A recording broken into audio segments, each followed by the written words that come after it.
You're listening to the Two Tongues Podcast. And now your hosts, Kyle and Chris. Welcome back, one and all, to another episode of the Two Tongues Podcast. For today, we're going to do a little solo episode, a little bit of opinion scholarship today. We're going to be covering a little book called Orthodoxy and the Religion of the Future by Friar Seraphim Rose. First of all, I want to shout out my buddy Daniel Torden from the Onion Unlimited podcast for convincing me to move the podcast logo poster thingy behind me. It does look pretty good on camera. So thank you, Daniel. Another shout out on the topic of the book. Shout out to Jason over at the 2-Bit podcast for recommending that I read the book. So you might wonder what I want to talk about in terms of orthodoxy. As you know, Kyle, the other tongue on the podcast, was exploring Orthodox Christianity. Maybe he still is exploring Orthodox Christianity, but it was a topic that really hadn't crossed my radar before, which is strange because I have a deep interest in religion. If I'm being honest, I'll say when I was younger, the religion that I grew up with, it was so common and it was so well understood. It wasn't something that had a great desire or pull on me. I was very much interested in learning about exotic religions from other parts of the world that had no connection to my own. And so maybe Orthodoxy went under the radar for that reason. But when Kyle started getting into it and bringing up some of the ideas from Orthodox Christianity, a couple of things stood out at me. And one of them, which we're going to talk about today, we've talked about before, is this doctrine of theosis, which is something that I never have encountered in the Christian world my entire life. And suddenly I was exposed to it from Orthodoxy. And I think it's really compelling, and I want to talk about it today. In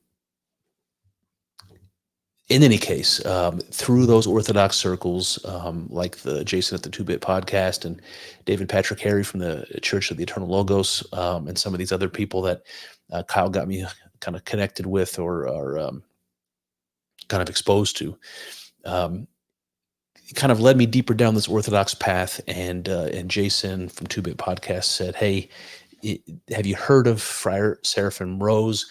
Have you heard of this book, Orthodoxy and the Religion of the Future? If you haven't, I think you should read it." And so I did. And I'm hesitant a little bit to bring this to you because I expected that I would have nicer things to say about the book than I seem to have, because Jason recommended it and I respect him as a thinker and what he's doing on his podcast. It's like with some reluctance that I want to say the things that I'm going to say today about it. Some of it has to do with my own expectations about the book, which I'll talk about kind of right at the beginning, but also an approach that the book takes that seems to be maybe a pretty common Orthodox trope, which is an emphasis on tradition over anything else, and maybe a bit of closed-mindedness, and maybe not just closed-mindedness, but a bit of a closed posture to outsiders. It seems like the Orthodox Church wants to preserve its traditions, wants to preserve its teachings, and the religion. The religion itself. They want to keep it preserved in the way that it tracks from Christ throughout the generations to the modern time. There's a lot of pride that the Orthodox take in having a tradition that goes all the way back to Christ, this unbroken thread, and so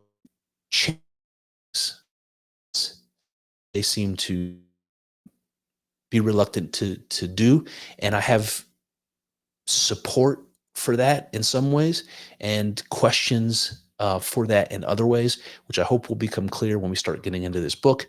So what the hell am I talking about? What is this book? Let's get into it. All right, so remember, I'm not an Orthodox Christian. This is relatively new to me. There's probably some things that I will get wrong. This is why I call this opinion scholarship. I'm bringing to you what I think from an interested layperson's perspective, but what I think about this material. This is what I try to do every time I bring to you some important thinker and their work. So Friar Seraphim Rose is, of course, an Orthodox priest. I don't really know what being a friar means, but I suppose it has to do with maybe being cloistered somewhere or living kind of outside of the public sphere or something. I don't know. Maybe you guys can correct me there. But when I first encountered the title of this book, Orthodoxy and the Religion of the Future, I had a assumption. The assumption I had was that when I read the book, what I was going to learn is that Orthodox Christianity is going to be the religion of the future, and here's why. I had that assumption because, again, like I mentioned before earlier, coming to understand some theological positions like theosis from Orthodoxy, and coming to understand this idea of this unbroken chain of tradition from Christ to the present, there's some really interesting compelling ideas there that I thought were worth exploring. And I thought that they maybe even represented something that was missing from the Christian upbringing that I had, something that was missing from the experience of church or worship or the sacraments or whatever it was. And we'll talk more about that today. In fact, very, very shortly, we'll talk more about that. But I thought that Orthodoxy maybe had what was missing, what I thought was missing from my own religious upbringing and religious experience. This isn't the angle that the friar takes. Instead, the friar talks about what's happening to Christianity, and not just Catholicism and Protestantism, but Orthodoxy also. What kind of threats we're seeing in the culture to do with undermining Christianity. And the religion of the future has nothing to do with Orthodoxy. The friar talks about the religion of the future being the religion of Antichrist, whatever is going to be there at the end times, whatever leads human beings, a single file into destruction, whatever that religion is going to be.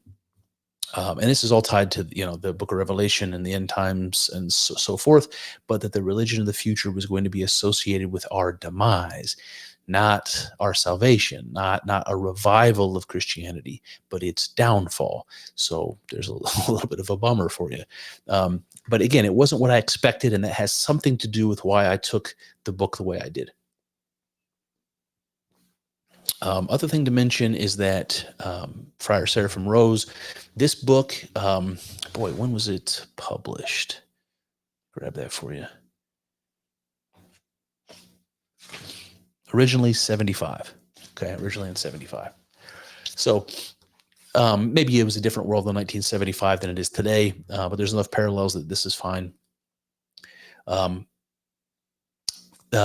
The friar, though, I couldn't tell if this was him in particular, because the book is made up of what seems to be a lot of narration, but contributions from more than one author. At least that's kind of the way it looks to me. At least one of these authors was a convert to Orthodox Christianity from Hinduism. And I don't want to confirm whether that was Friar Rose or not, but at least one of the contributors had been a Hindu. And another thing I learned is that Friar Rose has had a significant cultural impact on Orthodoxy in Russia. Okay, even though Friar Rose was an American friar, I think he lived in California, so it was kind of interesting to me. This Orthodox Christianity obviously has the largest presence in Russia and Eastern Europe and places like that than it does anywhere else in the world, and Russia, I just get this feeling anyway that Russia is closed to the innovations and novelty that are coming from other parts of the world. Like Russia seems to resist it. You'll hear that that Russia was late to the the Enlightenment movement, or late to the Renaissance movement, or late to the Industrial Revolution, or something like they're a people that, again, just like we talked about with Orthodoxy itself, that value tradition, and they don't want to risk changes that will undermine their way of life. And so it was interesting to me to hear that Friar Rose was taken so seriously by Orthodox Christians in Russia. I thought that was worth mentioning on at the beginning here. So in any case, I thought that the religion of the future described was going to be talking more about Orthodoxy, or what role Orthodoxy might take into the future, as a religion whose time has come, something like that. We have all sorts of critiques about what Christianity has become, and Friar Rose is going to hit on all of them. So I don't want to spill my candy here in the lobby. So I'll save it here for a bit.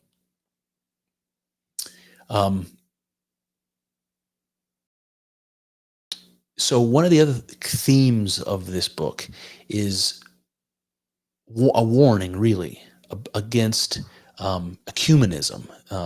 Ecumenism is a movement, either between religions or between different sects of the same religion. So you might have like dialogue between Catholics and Protestants, or between Orthodox and Protestants, or whatever it is. But you might also have some dialogue between Muslims and Jews, or Muslims and Christians, or Hindus and Buddhists, or Hindus and Christians. So ecumenism is the idea that you have dialogue between religions. Maybe you borrow things from each other. The root of this idea is that God and religion are innately human phenomena, or innately human traditions. I don't know what word to use to describe it, but the fact that they're uniquely human means that there's something common among human beings that provides a thread for different religions to have some unity with one another. It's like if I have this intuition that God exists, and so does a Hindu, and so does a Taoist in China, and so does a Aboriginal tribesman living in Australia, that we have some connection between us, that we have some basis of talking about God or creation or ontology or any of these ideas that are associated with religion, even though we don't have the same religion. We don't see eye to eye on probably lots of things, religious and cultural and so forth. But we have something that connects us, that allows us to speak together about this most important of topics, and maybe to learn from one another, maybe to, like I said, borrow from one another things that maybe somebody got right that we somehow missed. This idea of theosis is a good example. Like, how does evangelical and Protestant Christianity not have this idea of theosis? The idea that being a Christian has a goal in mind, and that spiritual exercise and discipline has some benefit to it, to you, that has more to do, that has more to it than just the salvation of your eternal soul. It has more to do, it has more than just heaven or hell riding on it. Like, there's something that you can achieve or experience by practicing Christianity. That's not just avoiding going to hell. It's theosis. It is to become God. That's what theosis means. Now, that gives me goosebumps just to say. I don't really know what that means, but something in my body, even now saying it, is responding to it, right? That's the thing I think is missing from Christianity, is this idea that the practice or exercise of your faith has some here and now goal that will do something significant for you in the world. And Christians have a word for this. We talk about being born again.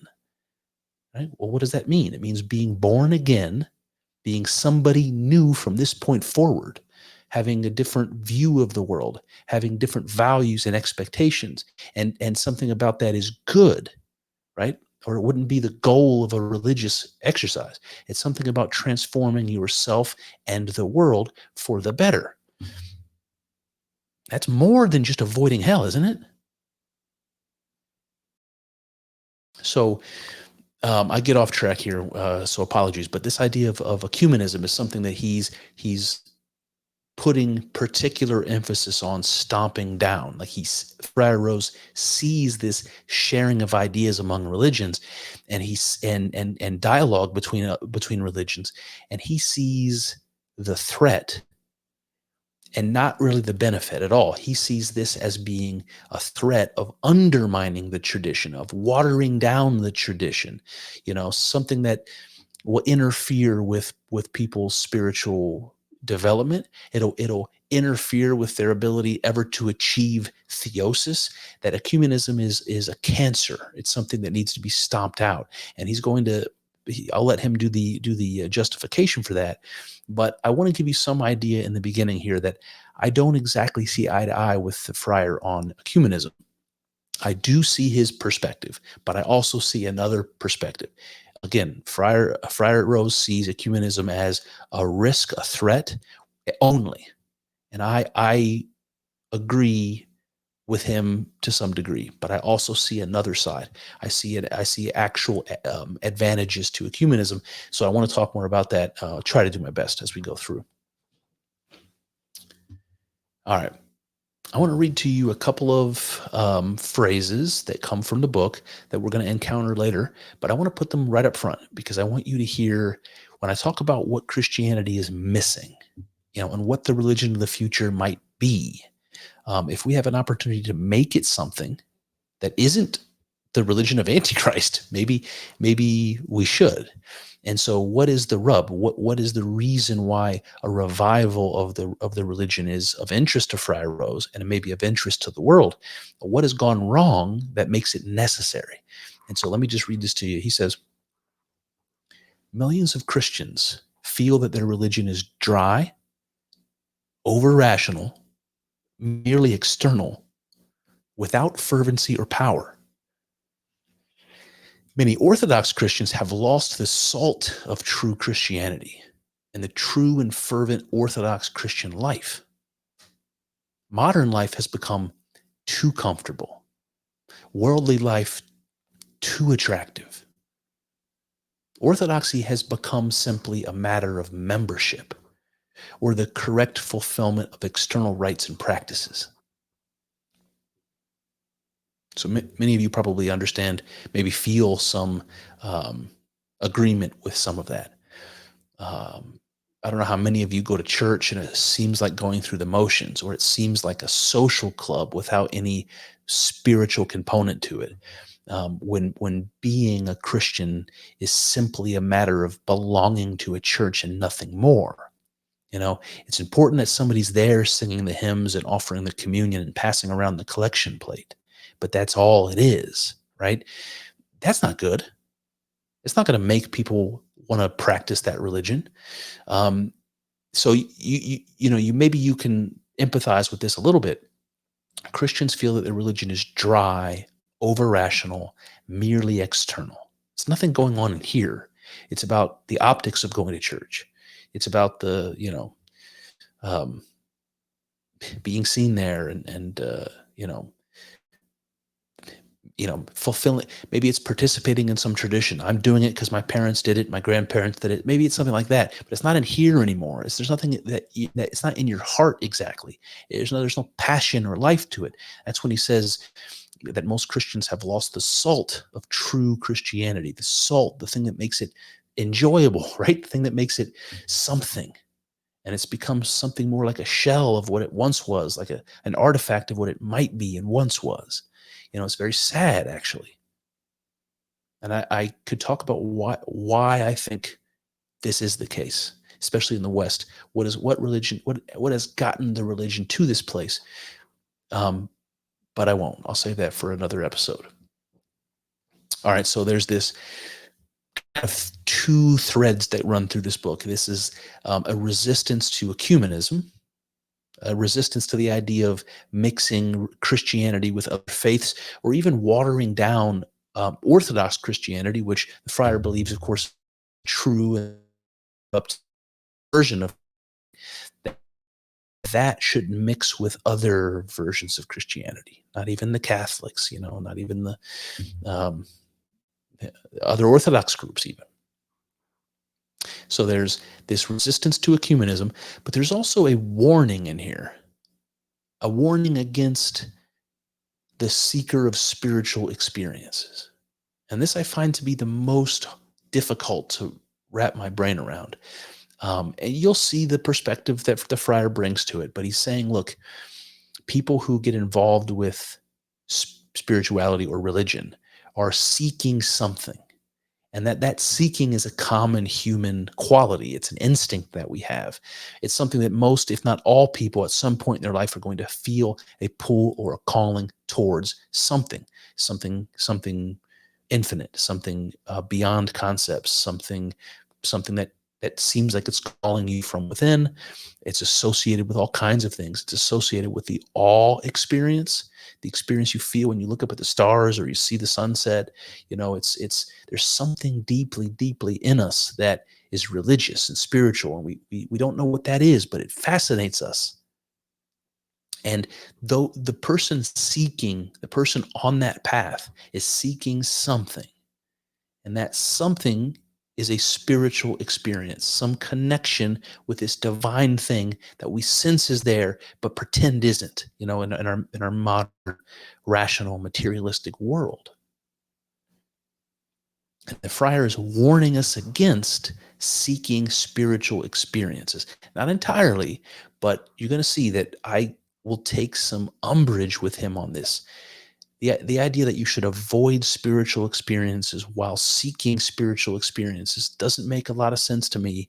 The friar is going to tell us that there's dangers involved. So without further ado, let me jump. The first section I'm going to call Dialogue with Non-Christian Religions. Okay. The friar says, close relationships between Christian and Eastern spiritual experiences is typical of the ecumenical spirituality of our days. The Swamis say the Hindu faith is yours as much as mine. We unite ourselves with every religion. We know that all religions are but so many attempts of the human soul to grasp the infinite. What could be more reasonable than different nations and peoples worshiping God differently? All right, so I don't know how that sounds to you. It sounds like good sense to me. However, the friar is using this in a sort of a derogatory way. When he says that this relationship between Christian and Eastern spiritual experience is typical of this ecumenical spirituality, this is derogatory, right? He doesn't like this. He thinks there's dangers here and this is wrong and leading people astray. And then he gives this example of the Hindu person who says, my faith is as much mine as yours. I'll worship at the fire altar of the Zoroastrians. I'll worship in the mosque with the Muslims. I'll worship, bow at the cross with the Christians. And then he, again, things that sound very commonsensical.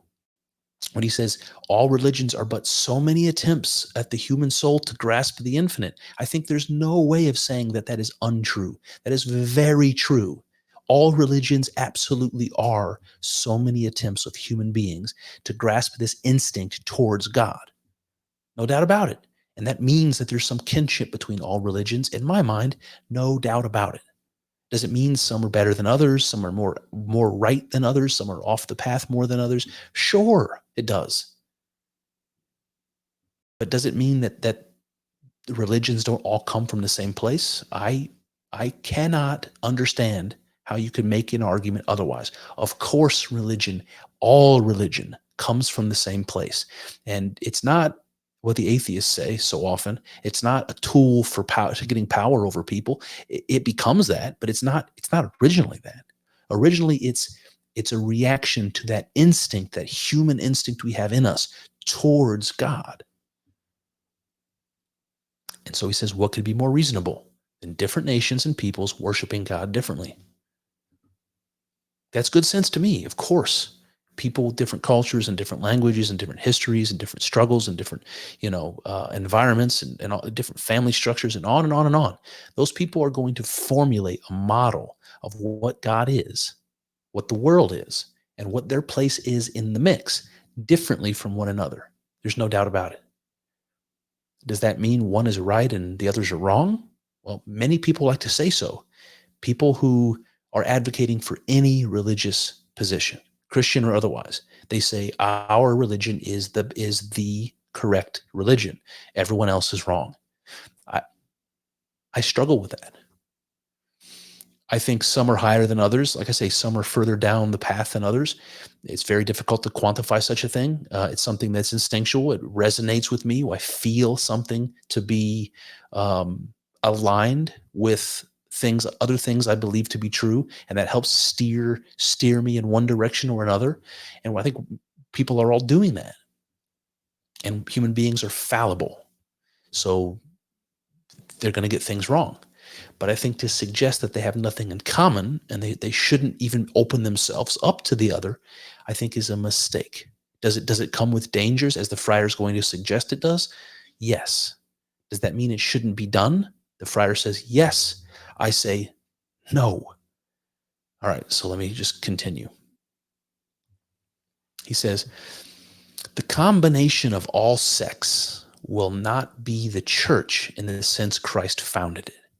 So he's saying here, if we just take all the religions of the world or all the Christian groups of the world and we try to merge us all together and say, we all believe in God, we all are all following this instinct towards God. Let's be religious together. Doing that is going to be more harm than good, because what comes out of that what comes out of Hindus and Buddhists and Christians coming together isn't Hinduism, Buddhism, or Christianity. It's something else. He said it's not the church. It won't be the church in the sense that Christ founded it. It'll be something else. He says if all Christian bodies are relative to all other religious bodies, Christian ecumenism can only end in a syncretic world religion. And what he means by that is it can only end in a sort of hodgepodge religion, which preserves the authenticity of none of them. Right? So you should be able to see, even here, the danger of ecumenism that the friar is concerned about. If too many people throw their ingredients in the soup, eventually the soup is going to be inedible. Right? It's a terrible analogy, but you understand what I'm saying. A religion that's a hodgepodge of a bunch of other religious ideas that don't have any continuity, that maybe are contradictory to other theological or dogmatic ideas, you're throwing all kinds of wrenches into the mechanism of a machine that is working. And that whatever you end up with through ecumenism is not going to be an authentic religion of any kind. It's not going to preserve what's important about any of those religions. That those things are going to undermine one another, and what you end up with is an even more empty path. This is the danger that he thinks is inevitable from interfaith dialogue and from ecumenism. And then he says, does not the intention of the dialogue become ever more obvious? To reform Orthodox Christianity, to make it conformable to the religions of this world? On what possible ground can there be any kind of unity, however loose, between Christians and those who decisively reject Christ? He says the Christian calling is rather to bring the light of Orthodox Christianity to them. All right, so there's a bunch going on here. But one thing he says, again, it kind of makes the point maybe even a little harder than he did before. He says, on what possible ground can there be any unity between Christians and those who reject Christ? That's a solid enough argument against interfaith mixing, right? It's like, how can you have some common ground? Speaking to a non-Christian about Christianity, your faith, if they reject Christ entirely, if they agree with you on all the other things, but throw the Christ idea out of the window, keeping everything but that one component is still undermining the entire faith. You're losing the entire point of the entire faith when you do that. This is the danger he's referring to. And then he says, Well, and then again, the danger really is to water down orthodoxy, to make it as empty as he perceives all of the other religions to be. And then he says, no, no, no, no, no. Our purpose is to bring the light of Orthodox Christianity to them. Remember, Christianity is an evangelical religion. We're looking for converts. Our door is always open, that kind of thing. That's how Christians think and believe.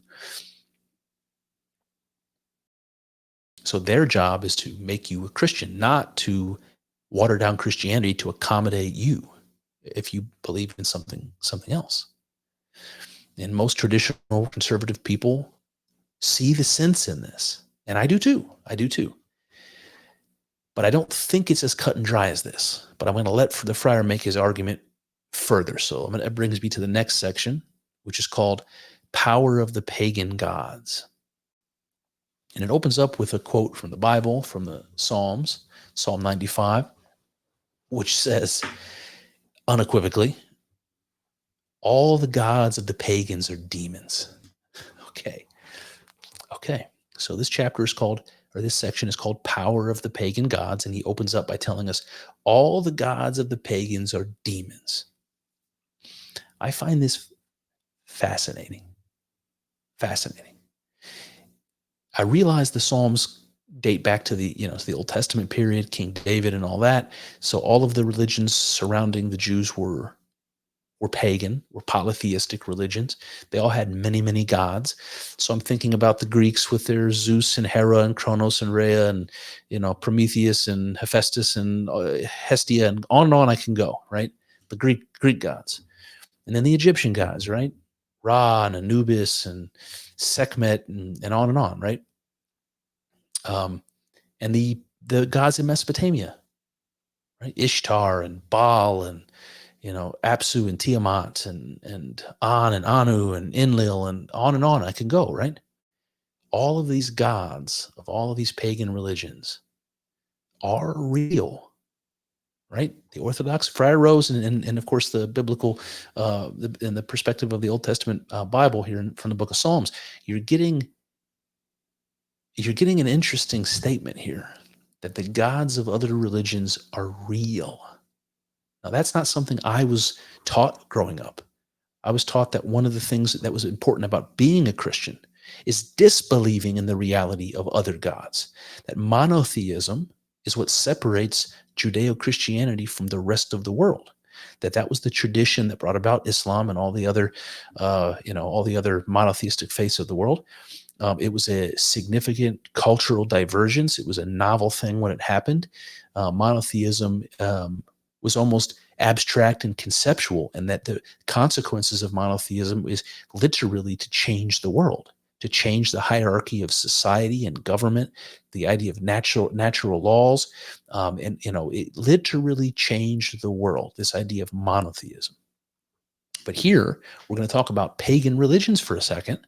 And not only does the Friar Rose, but also he's referring again to the Psalms, suggesting that these pagan gods are real.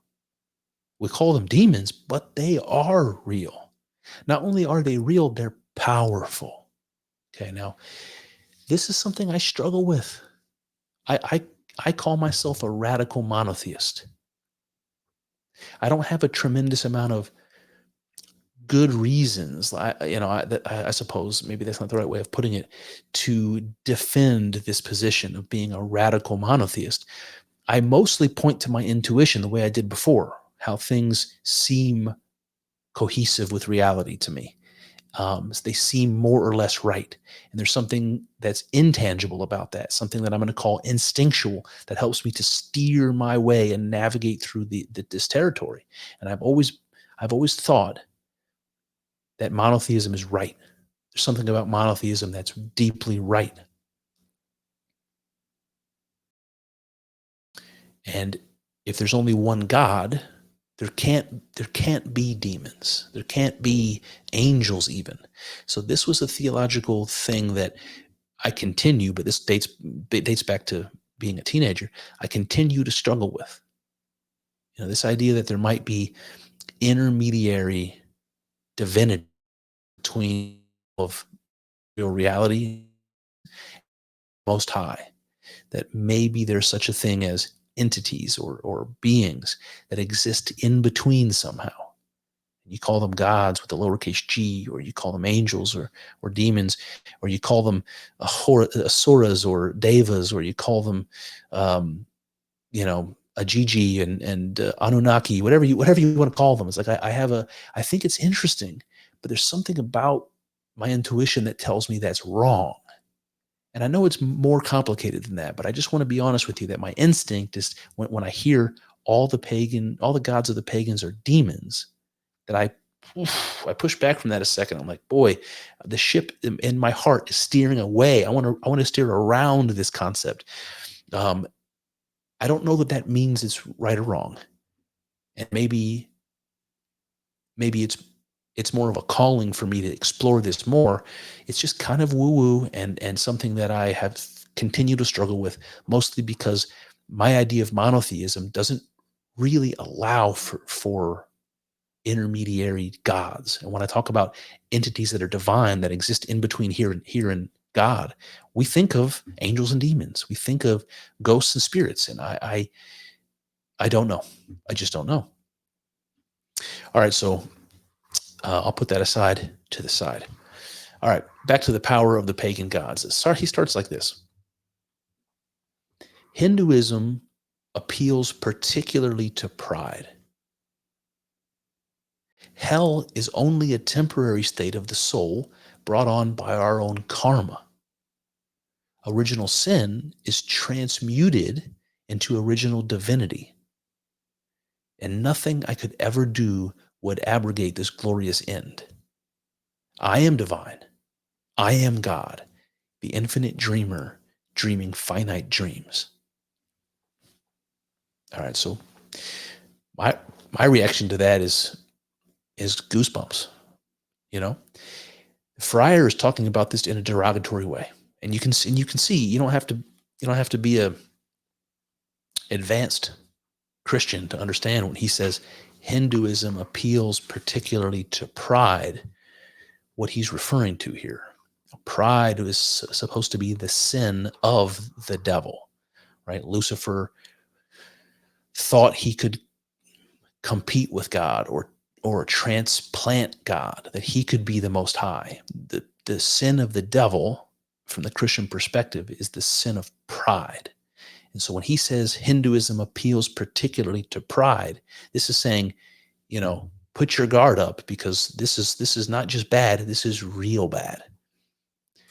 When he says hell is only a temporary state of the soul, right? He's saying this is a doctrinal, dogmatic difference between Hinduism and Christianity. Hinduism tells you that hell is only temporary.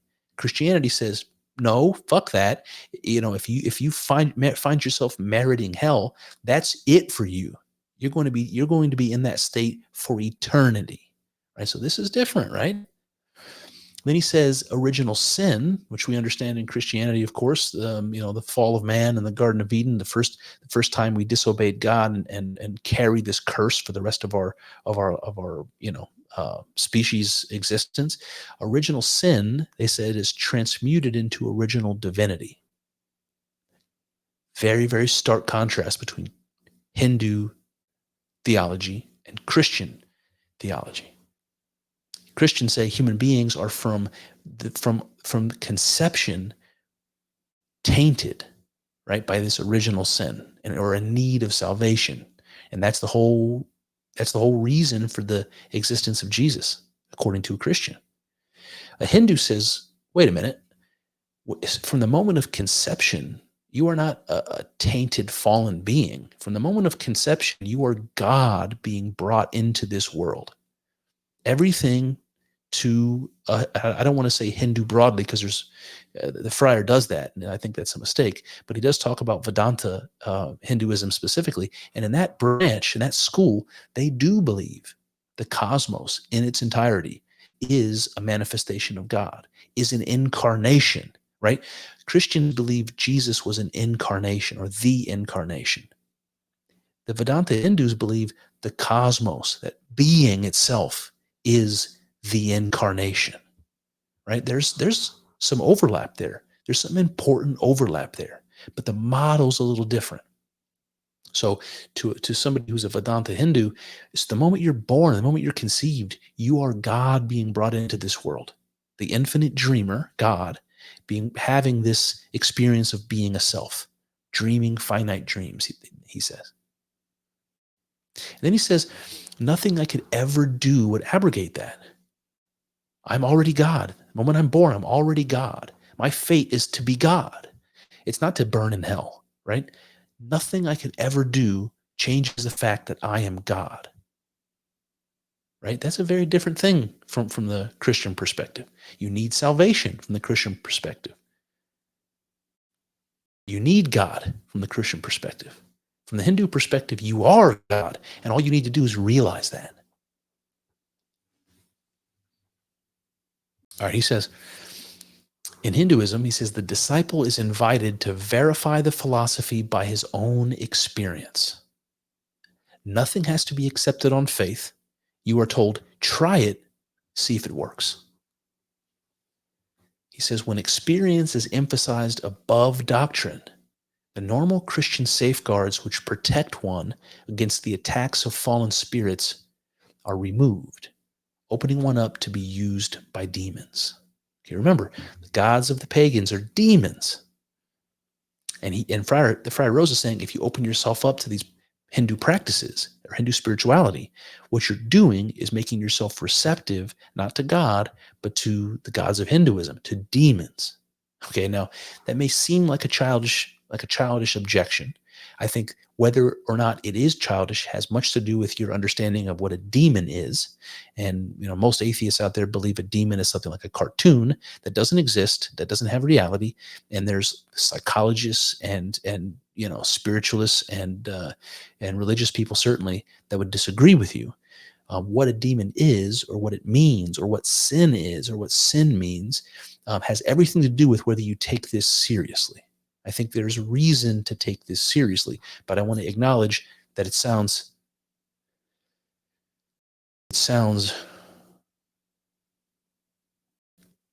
I want to say elementary. Like, don't do it. You're opening yourself up to demons. Kyle and I talked about this before, growing up and hearing, like, you can't trick or treat this year because it's a holiday of the devil and you're out there just like the devil and it's weird. Don't do it. Or you can't play Magic the Gathering, or you can't watch Harry Potter. Why? Because you're opening yourself up to negative spiritual forces.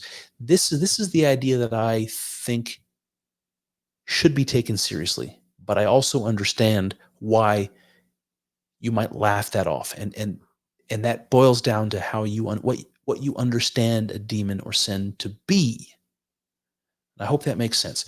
I want to break down for you here why the friar says what he says here. He says that the disciple is invited to verify the philosophy by his own experience. Right? Try it and see if it works. Prove it to yourself. If you hear about Hinduism or you hear about Vedanta and you wonder whether it's true, try it out and see for yourself whether it seems legitimate, whether it works as intended. And we'll see. We'll talk more about what he means by works.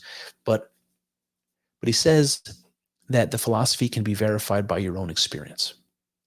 And what that means to an Orthodox Christian, what it means to a Christian in general, is that you know the truth of something by your own experience.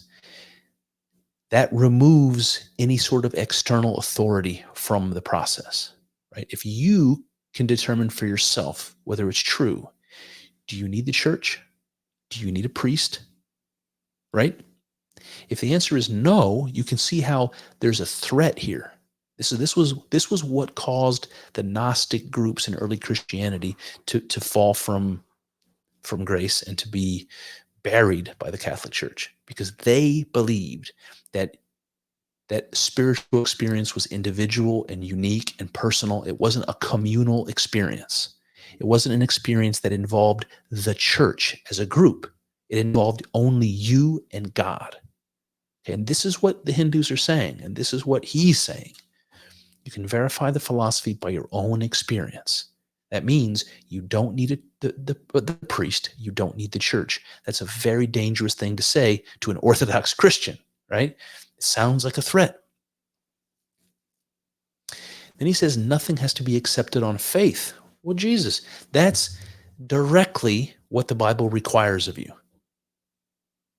So if the Hindu philosophy is saying you can gauge this by your own experience and you don't have to accept anything on faith, you can see where a Christian, especially a conservative Christian who's worried about preserving tradition, is going to perhaps have a problem with this. When experience is emphasized above doctrine, right? That's the tradition part, the doctrine. It's like all the people that came before you that tackled the hard questions and built on each other's progress and put us in this advanced place of understanding and theological sophistication, that if you let that go and let your own experience overrule that you're doing a dangerous thing, right? It's like rather than, like, my father was a transmission mechanic. So rather than me, going to my father and asking him how to fix the transmission, or reading the books about manuals about how to fix the transmission, I just go in there and just mess with it myself. I just want to see through my experience whether or not I can fix this transmission. You see the danger of not utilizing the resources that are right there, that have been worked out in advance by people, thinking deeply about this stuff. To reject that tradition in place of my own experience, it may be right, it may be wrong, but it's dangerous, and you need to understand that. Those safeguards are not there. And when they're not there, and you're just going off your own experience, anything can happen. And some of those eventualities are not good. And the not good things here are opening yourself up to be used by demons. So what that means, I'll leave up to you. Maybe I will, maybe I won't. Let me just say a few things about that. To be used by demons, you could see this in a cartoonish way. You can see little angel on one shoulder, little devil on the other shoulder, like an old Looney Tunes cartoon, whispering in your ear and influencing you. You could think about, a scene from a horror movie. I'm thinking about Constantine. That's what comes to my mind, where the demons are coming through mirrors and coming through the underworld and actually invisibly acting in the world. This is a common idea as well, that these monstrous spiritual beings roaming the earth, causing destruction and temptation, like a Screw Tape Letters type of deal. All of these things are possible. But another way of looking at this is pragmatic and practical. To be used by demons, I can't help but think of somebody addicted to drugs, somebody addicted to anything, to become an instrument for the propagation of this drug experience, heroin or something, and you can't help it. You just get, it's something in you more powerful than you, pulling you back into it, against your best efforts day after day until you're dead, until your family is destroyed and you're dead. You can see that very differently. You could describe that as being used by demons. You see what I mean? How seriously you take this depends on how you view what a demon is, what sin is. All right, he says, false spiritual experiences are psychic or diabolic in origin. They are what Orthodox tradition calls prelest. The counterfeit is taken as a genuine, and the effect is an accelerated growth of pride. A sense of special importance settles over the person. Then he says, how very appealing it is to drug-using young people who have already been initiated into these kinds of experiences.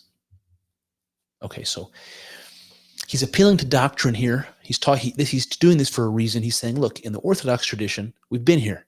We've been through this 1,000 times. We have a tradition that goes all the way back to Christ. There's been all kinds of, people having spiritual experiences, seeking spiritual experiences, and all sorts of things between the time of Christ or even the beginning of time and today. And we know this thing you're seeking after. We know the spiritual experience that you're craving, and we know people have them. And they're caused either by psychic reasons or by diabolical reasons, by spirit, demonic spirits. We know this, and we even have a word for it. We call it prelest. So he's putting orthodoxy at some level of authority by saying, we've been here before, we even have a word for it. 90s Broken Arrow. It was John Travolta. Was it John Travolta? I think it was. And Christian Slater. They're both in the military, and they drop a nuclear bomb on a training mission. They drop it accidentally. I'm going to use that in quotes, accidentally on purpose, I guess. They drop this nuclear bomb, and then they have to call it in. And the code for this is Broken Arrow. That's the name of the movie. And I can't remember if it was John Travolta or Christian Slater, but somebody says, I don't know what's scarier, that we lost a nuclear weapon, or that it happened so much that there's a name for it. And I tell you that story because this is what Friar Rose is doing with prelest. I don't know what's worse, that people seek after these false spiritual experiences, or that it happens so much that we have a name for it, prelest. And he talks about having these false experiences, generating pride, giving people a false sense of importance.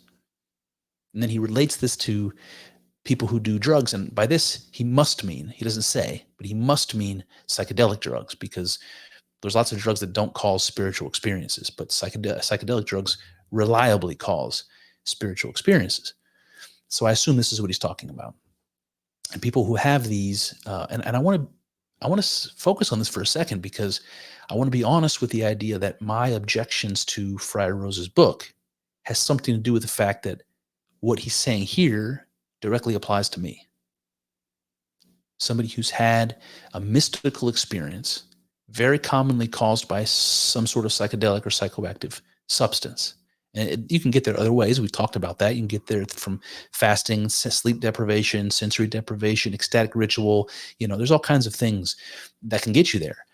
But once you've had one of these experiences, that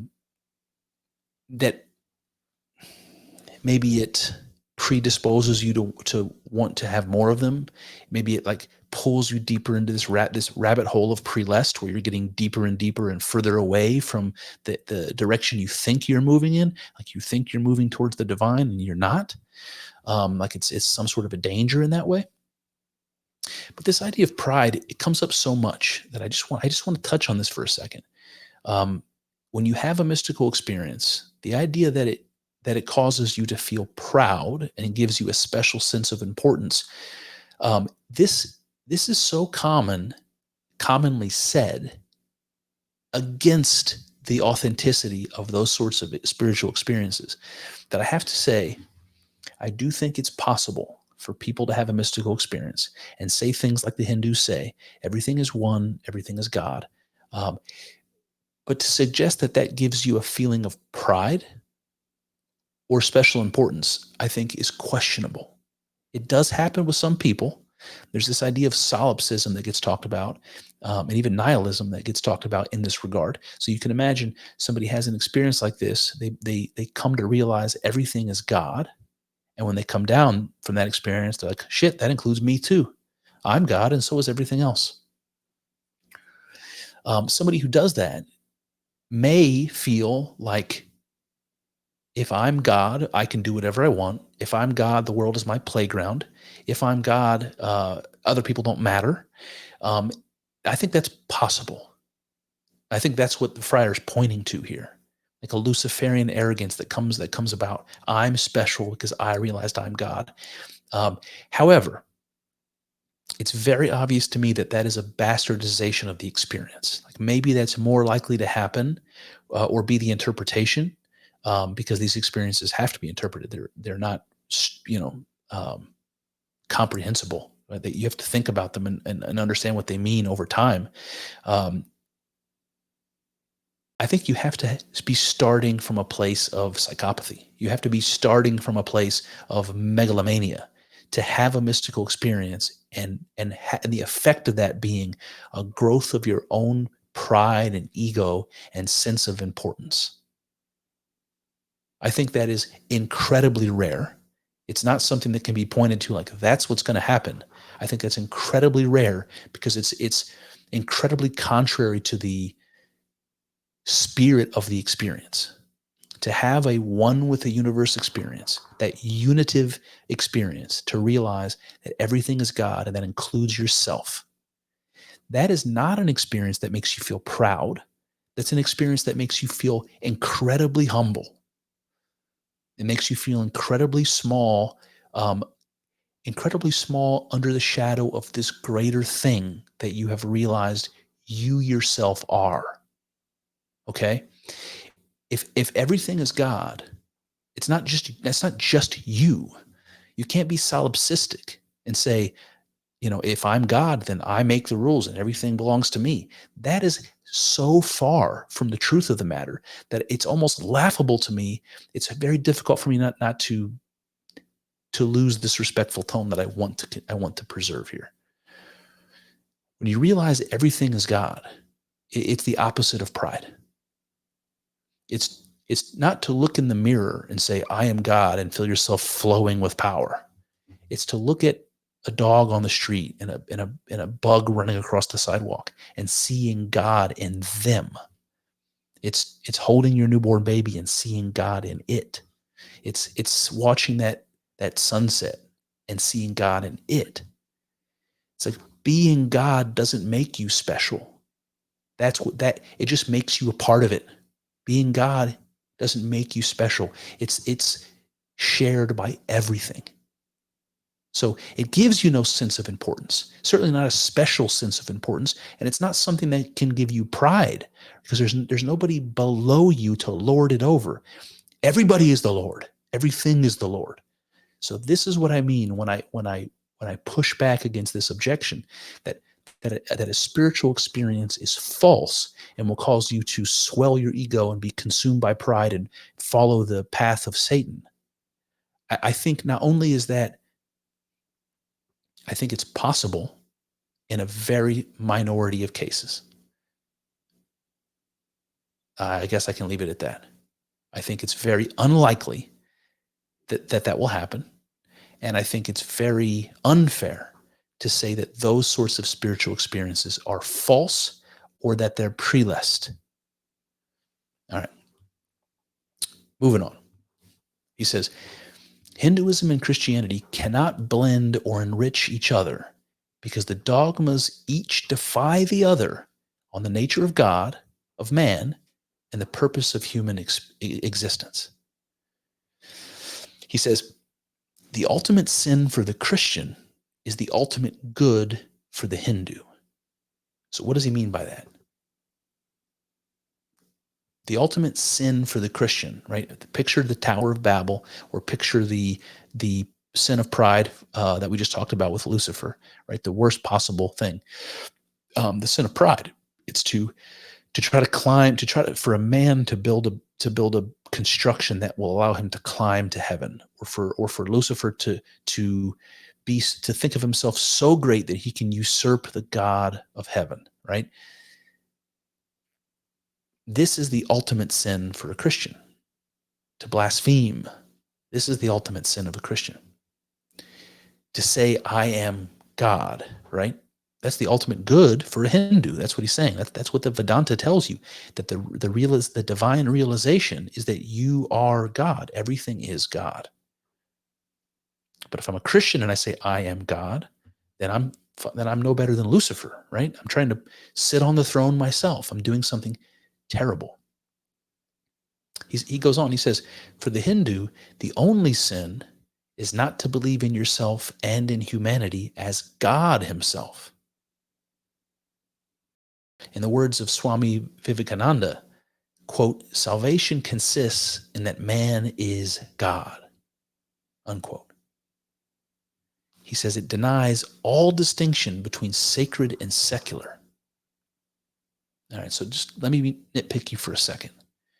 When he says for the Hindu, the only sin is to not believe that you and all of humanity is God, I think it's true if you take the word only out of it.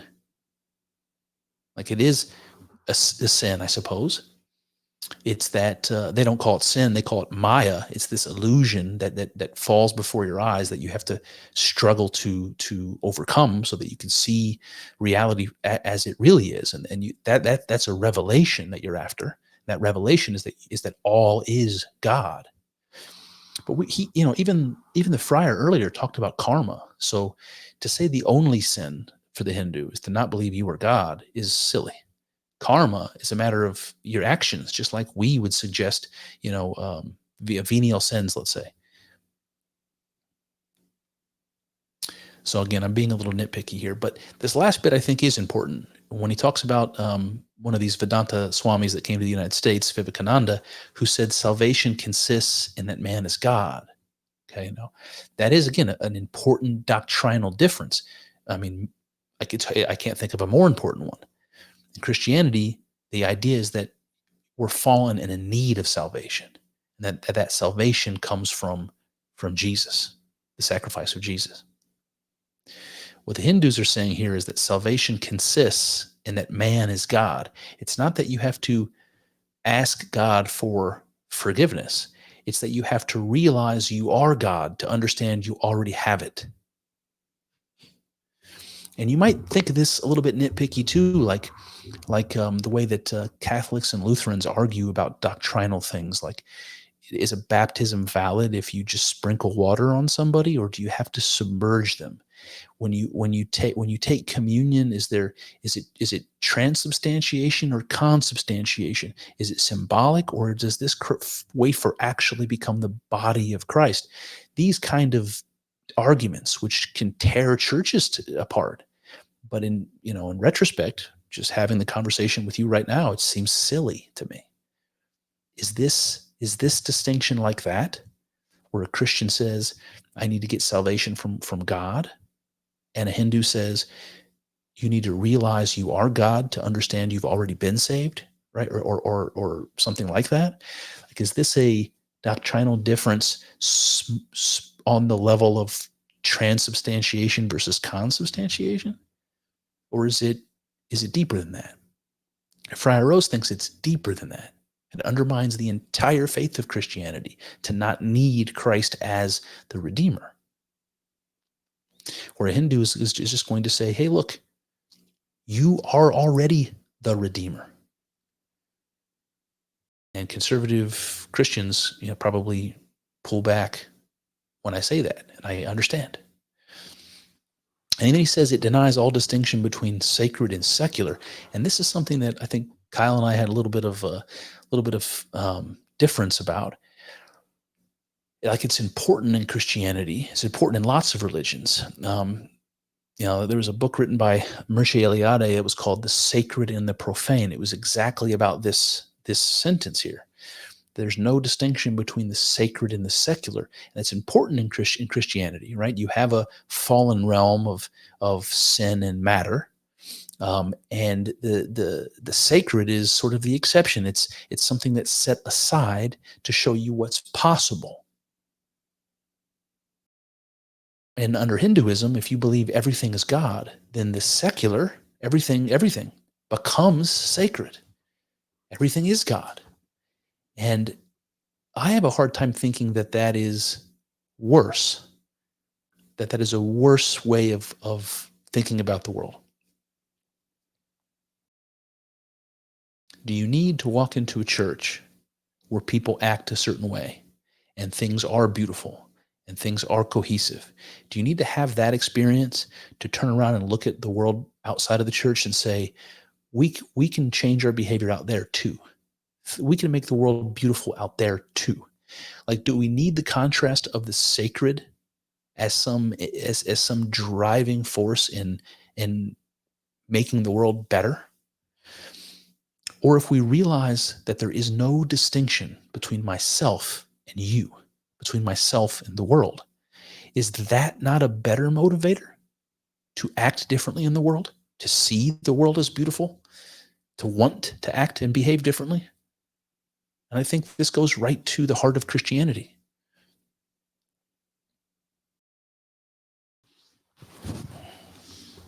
When Jesus says, love your neighbor as yourself, I mean, it's hard for me not to see a little bit of Vedanta in that. Why should I love my neighbor as myself?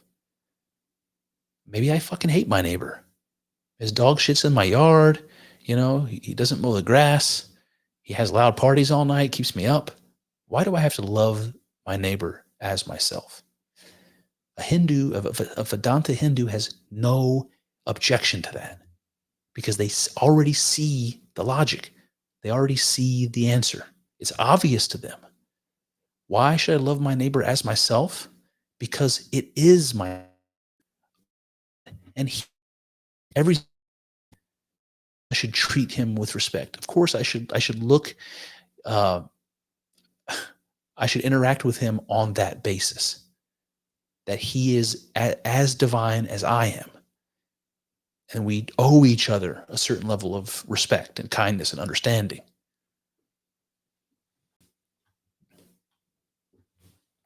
All right. Fryer says, this is the last quote in this section. He says, all the power that is given to the practitioners of Eastern religion comes from the phenomenon of mediumism that enables one to enter into contact with the gods of the non-Christian religions. The gods of the pagans are in fact demons, and the experiences which the pagan gods can provide are satanic in nature. Okay, so again, we started with the Psalms talking about pagan gods being demons, so here we go. Here's where he makes the starkest contrast between Christianity and other religions. It's like when you have spiritual experiences in Christianity, they're genuine. When you have them outside of Christianity, they're demonic. Okay? And he's like, the reason why Eastern religions are powerful, the reason why doing things like yoga and Zen meditation, and which we're going to talk about in a moment, that these things can actually provide spiritual experiences. And the reason is that the practitioner becomes like a medium, becomes like somebody possessed by this demon. And of course, demons are real and they're powerful. They can really do things in the world. They're and I think the connection between demons and the old gods are interesting in that way, because for human beings for tens of thousands of years believed in their polytheistic gods and believed that they were powerful and had spiritual experiences. And Friar Rose is saying all that's true, all that's legit, but those experiences didn't come from God. They came from lesser deities. They came from other spiritual beings that exist that we call demons. And you can kind of see here my monologue from earlier about being a radical monotheist and this giving me some trouble. It's like to accept the reality of gods or demons is anti-monotheistic to me. You heard it when I said to you, when I was describing that a second ago, that the gods are powerful and real and work in the world. That there's these that it's not God that's given you these experiences; it's some lesser divinity. And I gave it away.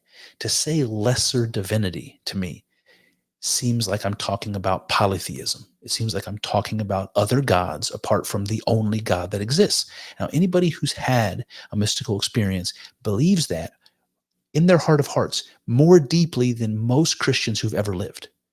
When you have an experience that God is everything and you're one with the universe and that universe is God, when you have that sort of unitive, cosmic experience, it's very difficult to imagine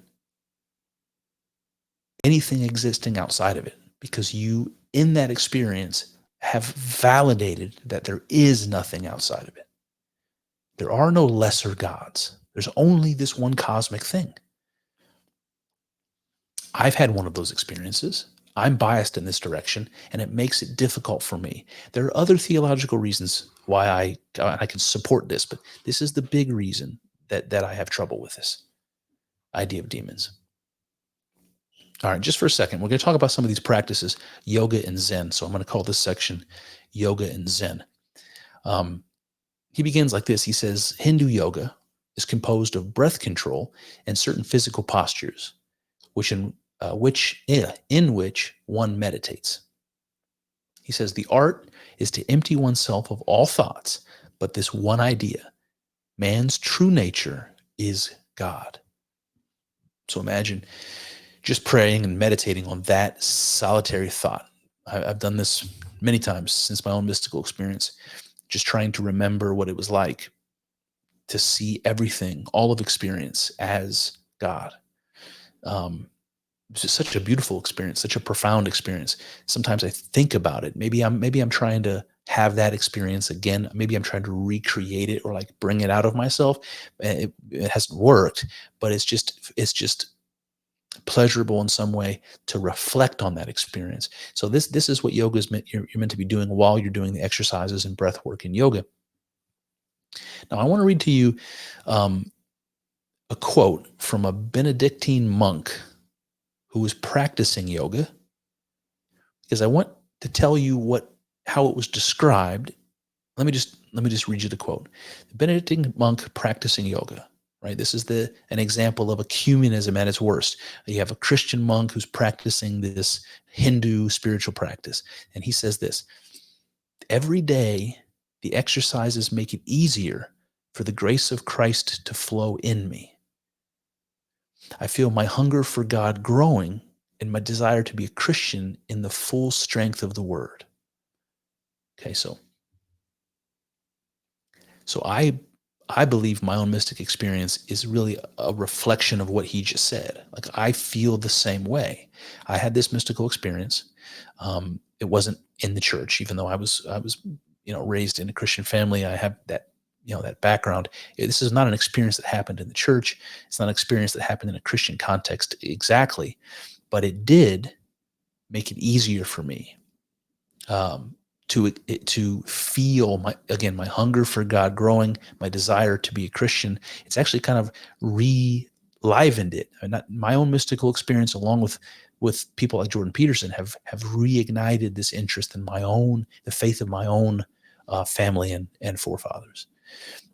So it's hard for me to see this as a bad thing, but Friar Rose is describing this as a bad thing, right? So you have this Christian monk who says, practicing yoga makes it easier for the grace of God to flow through me, makes me feel hungrier for God and for the desire to be a Christian in its full strength of the word. Like, how inspiring is that? But Friar Rose is saying it in a derogatory way. It's like, you're feeling this way having just practiced what essentially is demon worship in his eyes and in the eyes of the Orthodox Church.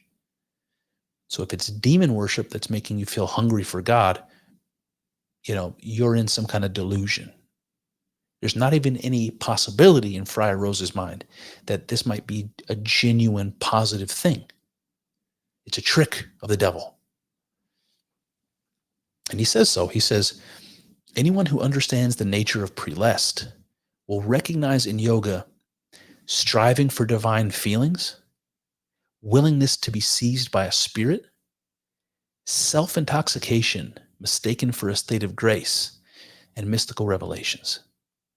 So these are the common characteristics of all who are in spiritual deception.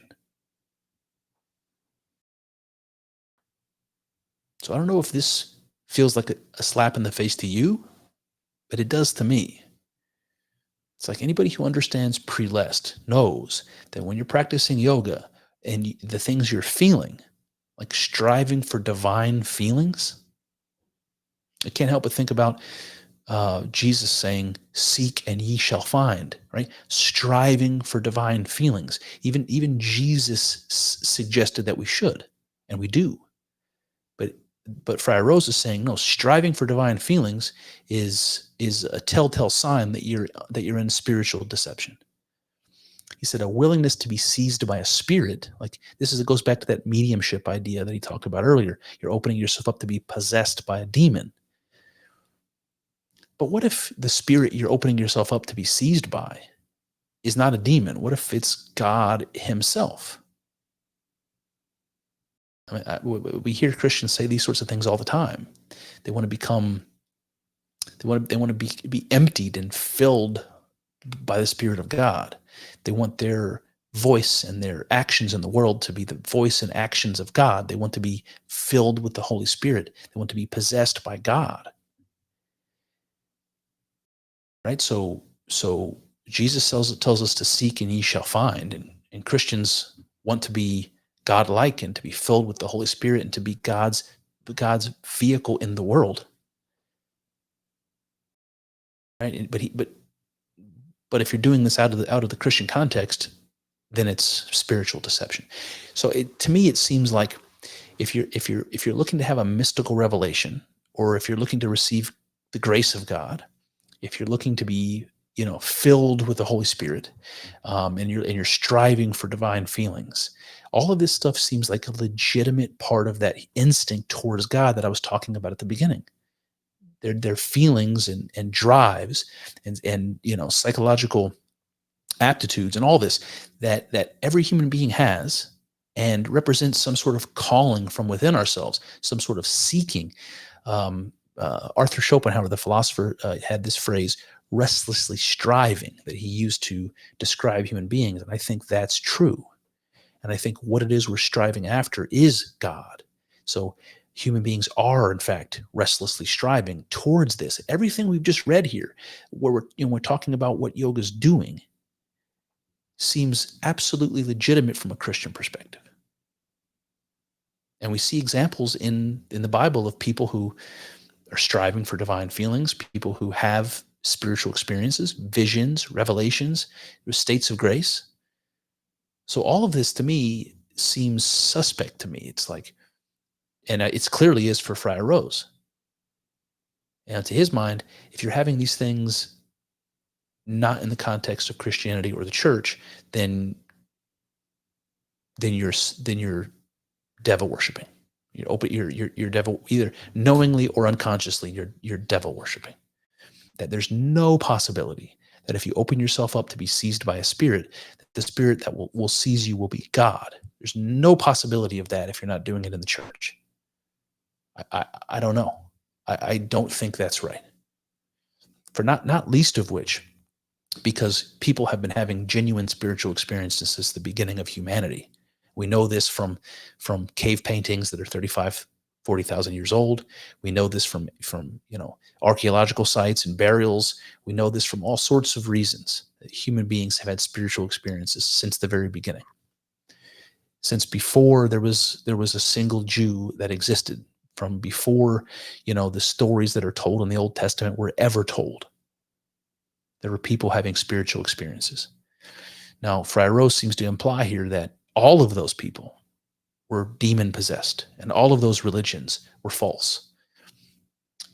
I just simply can't agree with that. I think it's, if we allow for the fact that lesser divinities or demons and angels exist, if we allow for that, which again I struggle with, but if we were to allow for that, somebody open themselves up to be seized by a spirit, of all the human beings that have ever lived, and every single situation and every revelation that came about as a consequence wasn't God, but these lesser divinities. Like, on what basis do you suggest that? It just doesn't seem statistically realistic, And because I had my own spiritual experience directly outside of the context of the church, I don't interpret that as being demon possessed. I interpret that as being legitimate and genuine. And that's another reason why I just simply can't agree with this. All right, he says, an Irish Catholic priest, William Johnston, said, quote, Zen, now we're talking about Buddhist meditation, but he said, Zen has opened up new vistas, teaching me that there are possibilities in Christianity I never dreamed of. One may practice Zen as a way of deepening and broadening his Christian faith. So just like the quote we read above from the Benedictine monk practicing yoga, talking about how much it's enhanced his Christianity and desire to be a Christian, here you have a Catholic priest saying the same thing about Zen meditation. It's opened up new vistas, teaching me that there are possibilities in Christianity I never dreamed of. and that practicing Zen can deepen and broaden your Christian faith. I don't know if any of that sounds objectionable to you. Do you think that this Catholic priest is, going down the path of perdition by meditating Zen? He certainly doesn't seem to think so.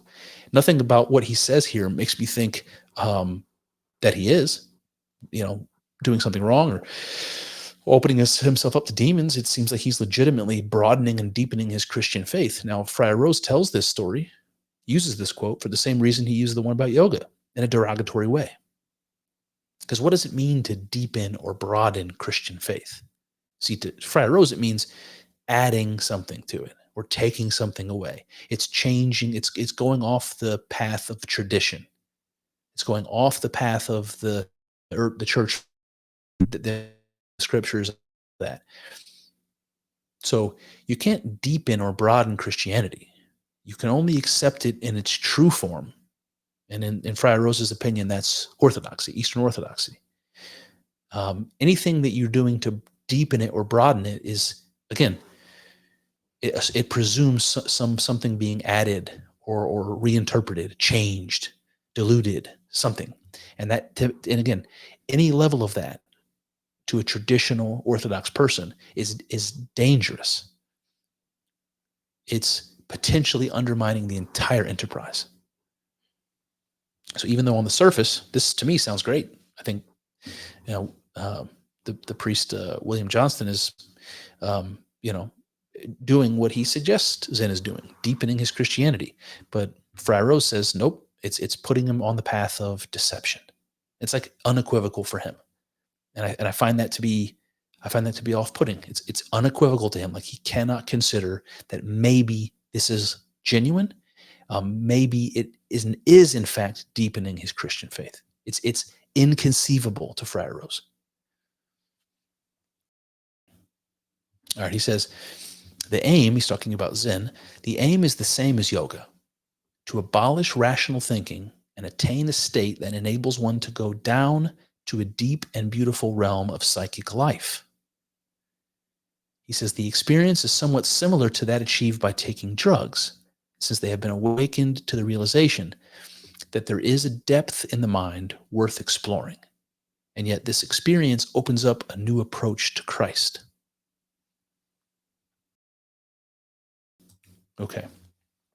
So he's talking about Zen, like yoga, giving people access to this deeper connection to this realm of psychic life that we usually ignore, the spiritual realm, right? Psyche means spirit. So psychic life is not just mental, psychological. It's what we mean by spiritual life. So meditating, either through Zen or yoga, is giving you access to this. And he says this is similar to people having experiences taking drugs. Again, just like when he mentioned drugs before here, no doubt in my mind, he's talking about specifically psychoactive, psychedelic drugs, because they have, quote, been awakened to the realization that there is a depth in the mind worth exploring. See, this is where I think maybe he's missing the point or missing the mark. It's not a depth in the mind worth exploring, right? You used the word psychic earlier. Psyche and mind are the same. They mean the same thing. And that also means spirit or soul. They're synonyms. So when he says that you've been awakened to the realization that there's a depth in the mind worth exploring, he could just as easily say the depth in the spirit worth exploring. And yes, that is exactly what a mystical experience gives you. And that is exactly what a psychedelic experience gives you. It shows you that there's a reality deeper, greater, and beyond the physical here and now that we're accustomed to. That there's more to us and to our experience. There's more to the cosmos than we realize. We think in our sober minds, after many years of life, that we've basically seen it all. Then we have a psychological trip. Then we have a religious, awakening, right? Then we realize, I didn't know shit. And this is what he's saying, that Zen or yoga opens you up to that possibility. I think that is a genuine religious experience. It's very much akin to the experience of awe we talked about earlier. of looking up at the full moon and just being dumbstruck by it. That's something like falling on your face. The Bible describes, falling on your face in the presence of God, or in the presence of the divine. That feeling of awe, something like that. And the mystical experience is certainly that. And then you can see his warning here about it. He says the Zen experience opens up a new approach to Christ. And this is where you see where the fear comes in. It's like, what is a new approach to Christ? If it's new, it's not something that's consistent with the church fathers in our tradition. If it's new, it's dangerous. If it's new, it's not genuine. If it's new, it's not authentic. And this is a conservative mind frame, and it is in many ways a correct one. Bringing in novelty might be good, but it always brings the possibility of destruction. And when you have something that the Orthodoxes believe they have, which is a path to salvation, which is direct connection to God, would you want to risk losing that? Would you take any risk at all, however small? Probably not. All right, he says, the description of the Zen enlightenment reveals its basic identity with the cosmic experience provided by shamanism and many pagan religions. Little need be said in criticism of these views. Anyone who believes that Zen can be used for a renewal within Christianity surely knows nothing of the tradition of Orthodoxy, which presupposes burning faith, true belief, and intense ascetic struggle. All right, so I want to say a couple things about this. When he equates Zen enlightenment to the cosmic experience provided by shamans and pagans, this cosmic experience is a direct allusion to what I described earlier. One with the universe, one with God, all is one. This is the most condensed version of this experience that I'm trying to describe. If you've had it, you know what I mean.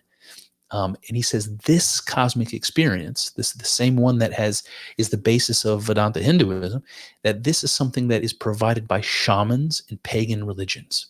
Right? It's not like the Christian experience. It's like the savage, more primitive version that came out of the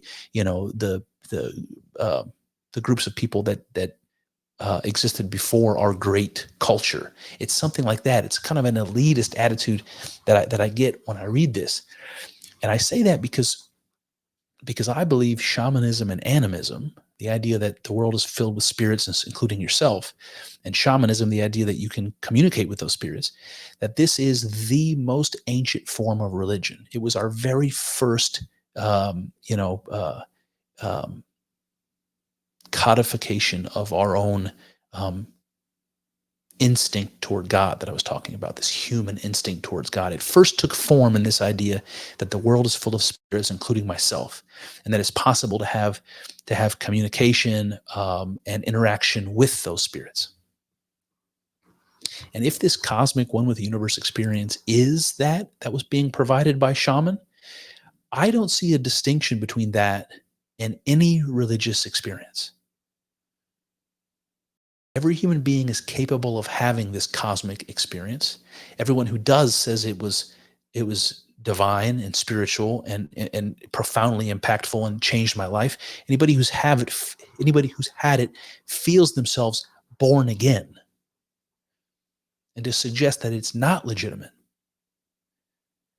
that it's some primitive, unsophisticated version that's coming from lesser demons and not God, it just seems like a belittlement and besmirchment, and it seems unfounded and unnecessary to me, right?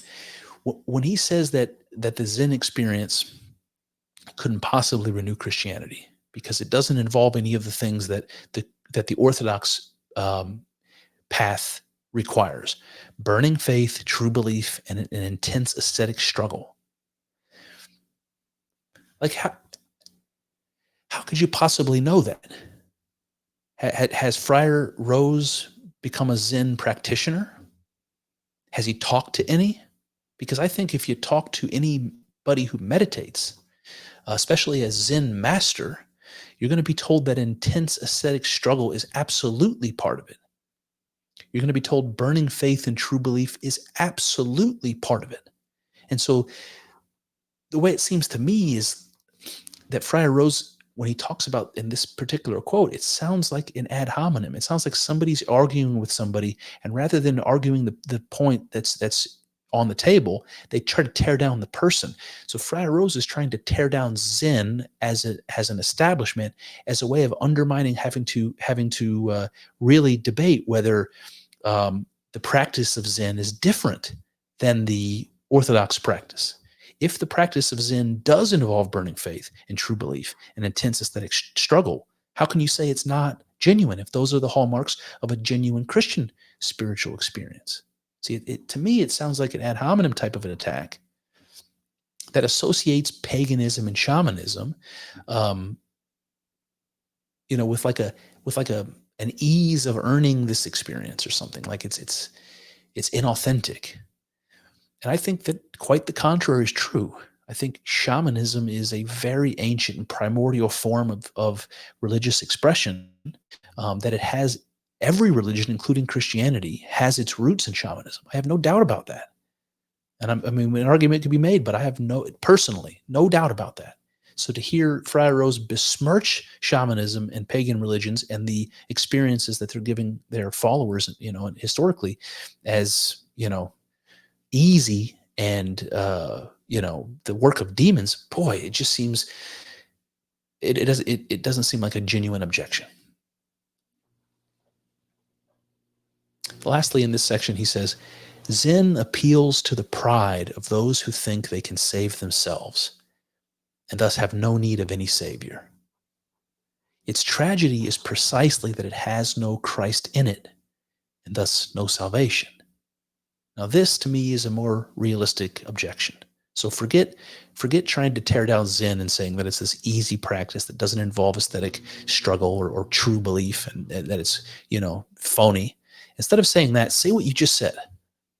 You think Zen appeals to pride because somebody who's a Zen practitioner or a Vedanta Hindu who's concentrating on the fact that all is God, including themselves, and trying to lose themselves in that, and have an ego death experience as a consequence. Like somebody who does that believes themselves to be God, and so doesn't have a need for an external savior, right? Because you're already God, right? So the biggest tragedy for him is that they think they can save themselves, and so they miss out on the gift of Christianity, the thing that makes it, in his mind, better or the best or the only genuine path to God. You reject that, even if it's just that one component, you undermine the whole thing. And that brings me to the next section, which is called the charismatic revival. To me, this was interesting because this is a Christian movement, and we've talked a lot about Buddhism and Hinduism so far. What we're going to do now is have Friar Rose talk about this sort of threat within. This is like a worse problem because it's closer to Orthodox Christianity. It's already it's found its way into Christianity, and he has nothing good to say about it. Christian revivalism, charismatic revivalism. I don't know what comes to your mind when you think about Christian revivals, but there's all kinds of images that pop in my head. Usually it's like a tent in the South, out in a field somewhere, and there's a traveling sort of preacher, very charismatic fellow, getting people amped up. Maybe they're doing baptisms in a pond. They're throwing their arms up to heaven. They're closing their eyes. They're saying, singing hymns, saying all kinds of things. People are speaking in tongues. People are running up and down the aisles. They're all kinds of things pop in my head. People are holding up poisonous snakes and all these sorts of things come to my mind. I don't know what comes to your mind, but let me just give you the background that he provides in the book. He says the Pentecostal movement began in 1900. by a Methodist minister, Charles Parham, who aimed to discover the secret power of apostolic Christianity. Parham deduced that the secret lay in the speaking of tongues, which accompanied the reception of the Holy Spirit. All right, so let me just stop for a second. What does he mean by trying to find the secret power of the apostles? What does he mean by that? So if you remember the New Testament, obviously Jesus was a wonder worker, a miracle worker. But he gave his apostles the authority to also perform miracles. So they would go out, spread the word, but they could heal the sick and heal the blind and all this sort of stuff. So they were giving signs to demonstrate their authority, their power, their divinity, and all that. Charles Parham wanted to know if the apostles had this power, then are Christians meant to have this power? Should Christians be able to speak in tongues and heal the sick and work in the world like Jesus did?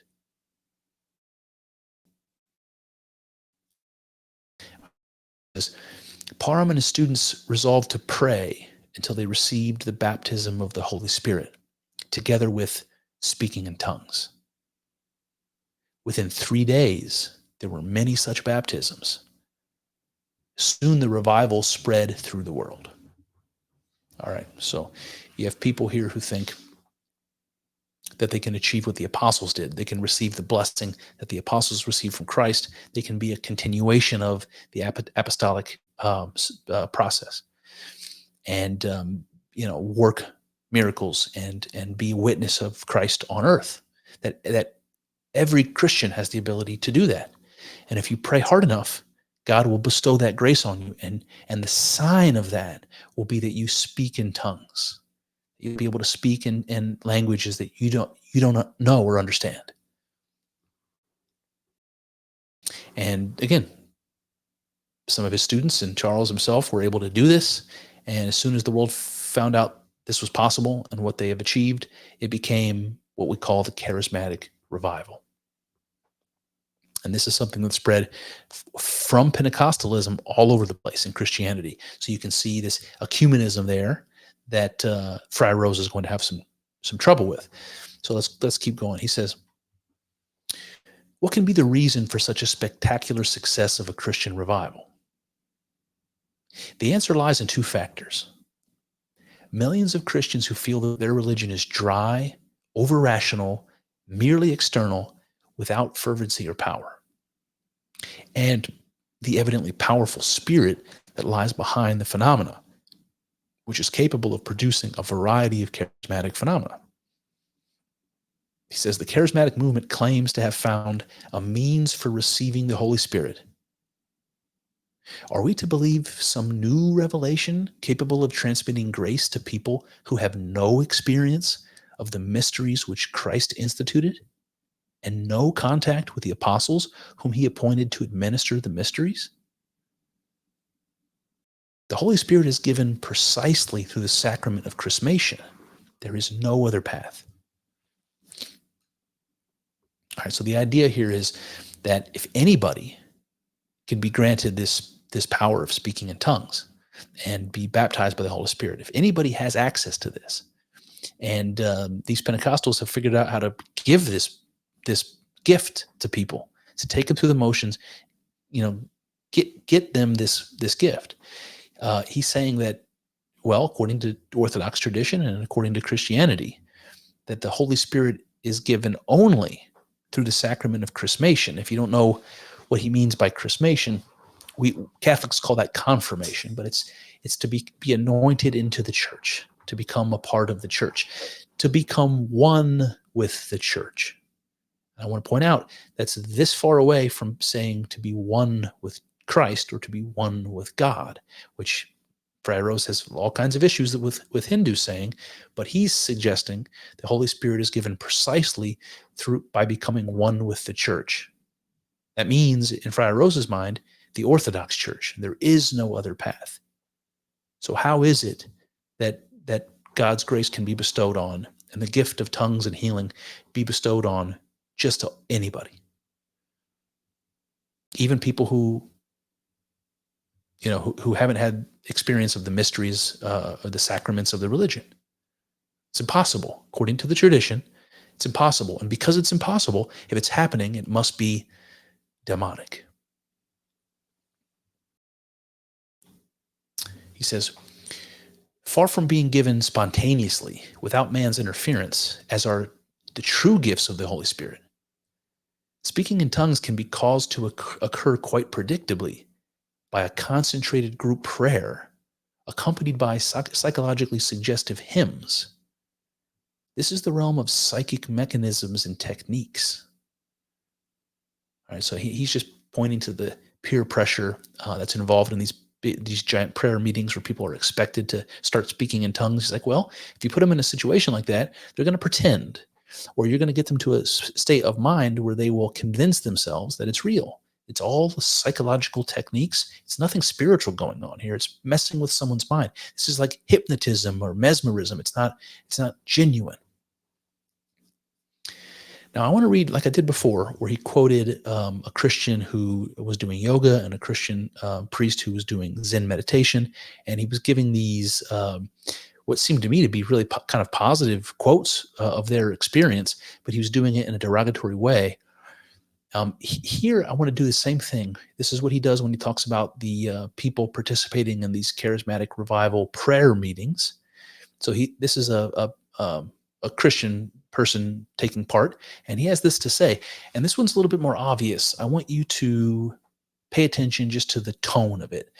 But he says, there seemed to be no barriers, no inhibitions. They sat cross-legged on the floor. Ladies in slacks, cigarette smokers, coffee drinkers, praying in free form.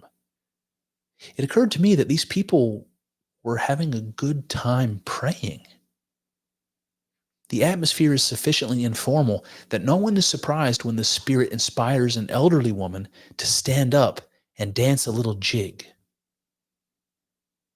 All right. Then Friar Rose has this to say afterwards. He says, the first thing noticeable about such an atmosphere is its total lack of genuine piety and awe proceeding from the fear of God. Right? And to me, that seems like he's writing it off wholesale. Because he's saying he expects to see more awe and piety in this experience. And because he's not, it's not authentic. It's not genuine. And there's a certain thing I think is part and parcel to Orthodox Christianity, at least the liturgy. And you also see it in not Protestants. There's this particular like a Puritan type of a American Christian tradition. It's like very buttoned up. It's like I'm thinking about like Christian religions that don't want people to wear bright colors, like the Amish or Mennonites, who don't want their children to have access to technology or whatever it is. Just like a strict conservative sort of Christian upbringing, where the relationship with God is very important and the religious experience is taken very seriously. And so there's things like piety, which is not even a word you hear much in evangelical or Protestant world at all, but it's important to them. So when Friar Rose sees somebody saying everyone was just praying freeform, ladies wearing pants, sitting Indian style on the floor, smoking cigarettes, drinking coffee, everyone's having fun. It's like the moment you say somebody's having fun or laughing, it can't be a genuine spiritual experience. Where's the seriousness? Where's the piety? Where's the fear of God? I think that's a mistake. I think there are genuine religious experiences that have to do with joy and dancing and I would even put awe in that category, which he did as well, that are legitimate, like to be filled with God's grace, to be even that phrase. How can you imagine being filled with God's grace, which is something that he just talked about as being a requirement for being baptized by the Holy Spirit and having the ability to speak in tongues or do miracles. Can you imagine having this experience of receiving God's grace and not clicking your heels together and being filled with joy and wanting you to screaming on top of a mountain, right? But he seems to reject that as a possibility, and I think it's strange. I don't I don't like it. I don't like it. All right, he says further, the experience is purely worldly and pagan, and where it can't be explained in terms of emotional hysteria, it can only be due to some to some degree of possession. It is merely a modern form of shamanistic paganism. It is precisely the shamans of every primitive tribe who know how to utilize those spirits of earth and sky and sea, which the Church of Christ recognizes as demons. And in serving, it is indeed possible to attain to a creative ecstasy and joy. God has forbidden contact with this creative occult realm. Boy, this has a lot to do with things we've already talked about, my radical monotheism and so forth. But I have a really difficult time. And my respect for shamanism is the kind of the origin of the religious enterprise entirely. I find it very difficult to dismiss these ideas by saying, "Oh, it's pagan." And again, the idea that speaking in tongues and maybe having the power to heal or having these ecstatic experiences in a revival prayer meeting, that those things aren't genuine spiritual experiences. They're caused by emotional hysteria or demon possession. Boy, I think that's writing something off wholesale. Maybe that's true in some cases. Maybe it's true in most cases. Maybe it is, maybe it's not. But to write it off wholesale and to say there isn't any genuine thing happening to any one person, who has claimed to have this experience, I think is also unfair.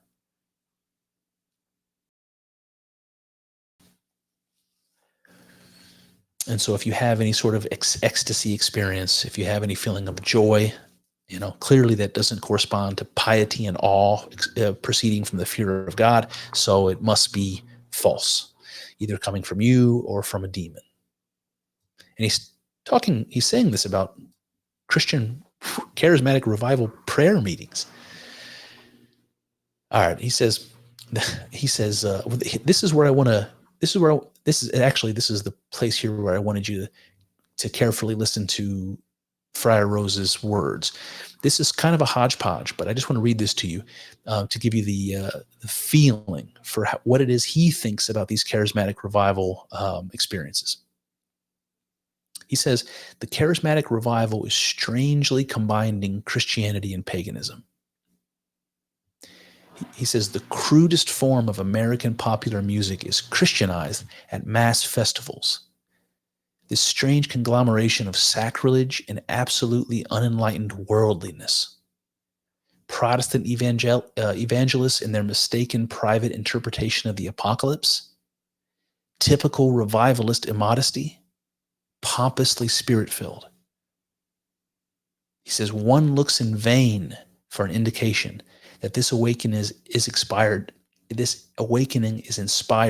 by the sources of the Orthodox aesthetic tradition, the lives of the saints, the Holy Fathers, the Orthodox interpretation of Holy Scriptures.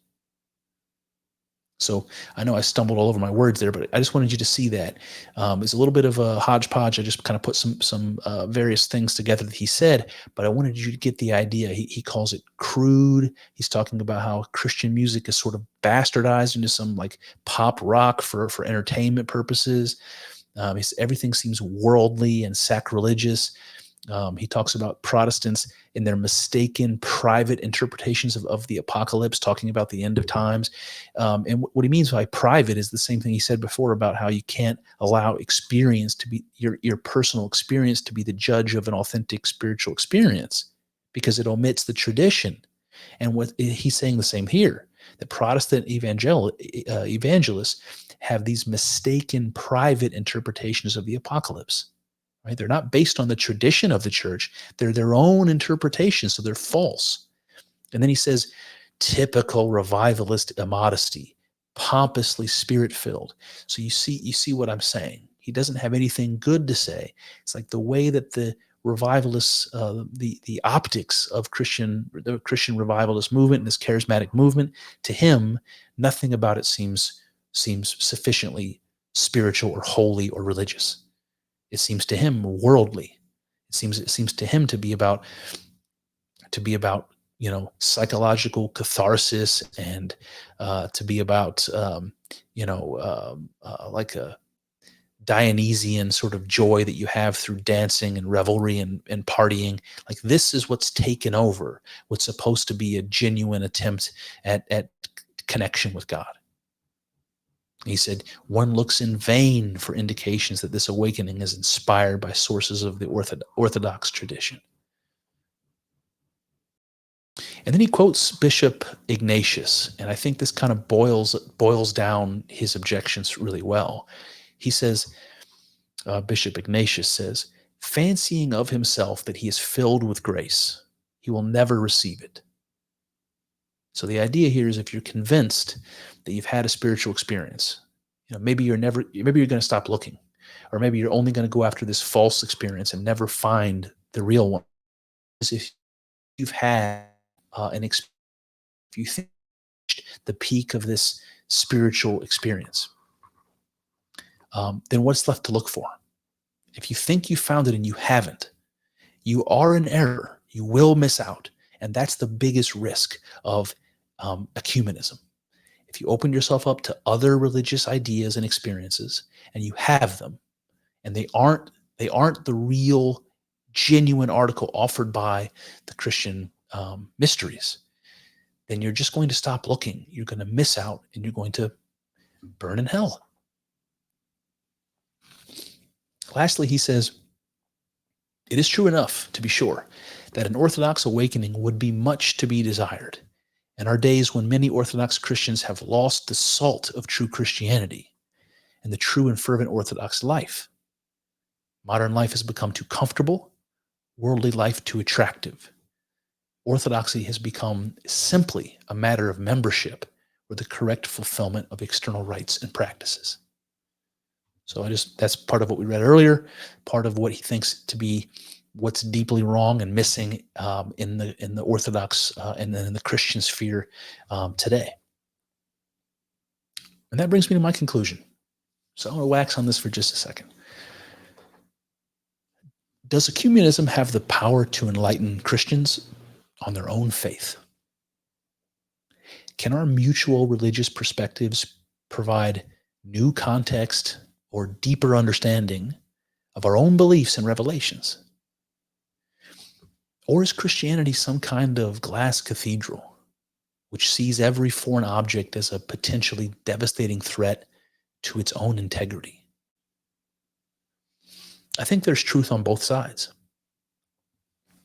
It is the case that tradition exists for a reason, that posterity benefits from the hard work, ideas, experiences, and syntheses of those who came before us.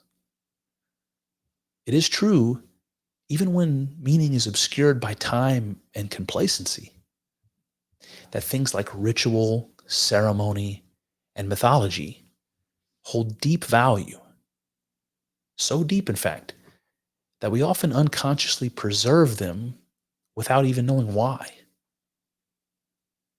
It is also true, however, at least to my mind, that human beings have an instinct towards God, and that exploring this instinct has yielded fruit both inside and outside the Judeo-Christian tradition, both before it and, dare I say, after it.